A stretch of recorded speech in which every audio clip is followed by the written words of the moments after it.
কে সেই নিষ্ঠুর জালেম যে আমাদের নবী সাল্লাল্লাহু আলাইহি সাল্লামকে শিশু অবস্থায় থাপ্পড় মেরেছিল?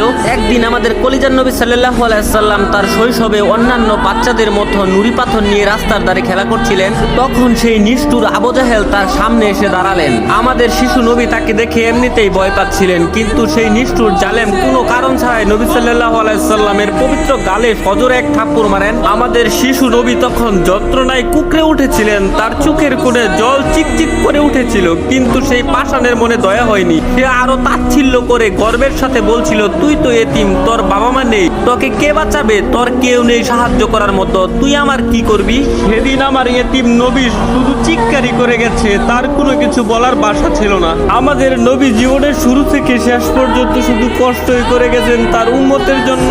আমার এতিম নবীর কষ্টে যদি তোমার হৃদয়ে এক ফোঁটাও রক্তকরণ হয়, তাহলে কমেন্টে লিখো আই লাভ মোহাম্মদ এবং চ্যানেলটি সাবস্ক্রাইব করো।